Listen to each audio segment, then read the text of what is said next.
These are the antlers that I'm using for hair, getting ready to prepare to use in my hair. This one does not need anything done to it. This is a full antler. And it's the right size and the curvature curves nicely on my head.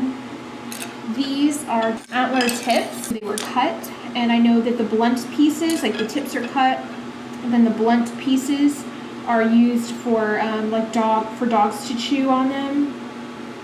It's really good for their bodies and also for their coats. It makes their coats really shiny. They're really healthy for dogs. So these are the tips, and I use the tips because they work well in my hair, and they are cut. It's not like really sharp, but it's got an edge from having been cut. It's definitely got an edge on it, and so that's what I'm going to sand down. I'm just going to use sandpaper and just gently sand all the way around just to smooth them out and buffer them, and then I could paint or decorate these ends, but I'm actually going to leave them like this because I like the way they look like this. I think they look nice like this. This is what they look like, and this is what they sound like. It's a really dense, strong material. The antlers themselves are very smooth and very beautiful.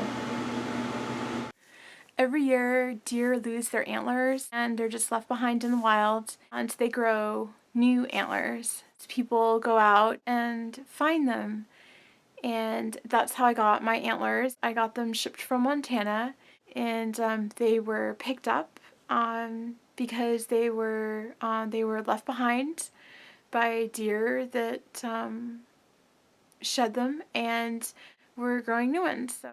Okay, just finished sanding down the pieces that I needed to sand down, and actually this large piece I didn't have to do anything at all to it. These were the ones that were cut. These are the tips of the antlers, and these edges here, right where it was cut, I needed to sand them down, and I did. They're nice and smooth now. I'm going to leave the cut surfaces bare like this. And then this is the sandpaper that I used, and this sandpaper was actually, it was new when I started sanding, and this is how much sanding it took to round the edges out, and it actually was not really a lot of work. So they are ready. They're completely ready. These are the 3 pieces I'm using for my hair, and then this one I'm using.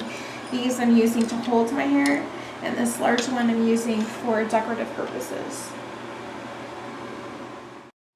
And here I'm taking the antler and placing it curved toward my head, and then I'm putting a ponytail sort of around in front of the antler, and then I'm taking my hair and twisting it and forming a bun.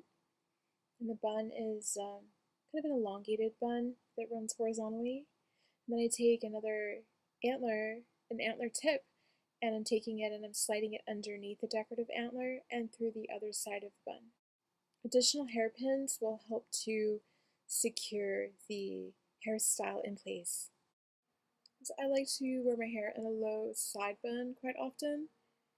And in this case, I'm actually doing 2 low side buns on the same side.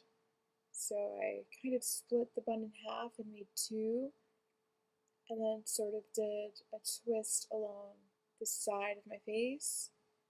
And then I used 2 antler tips to fasten both of the buns.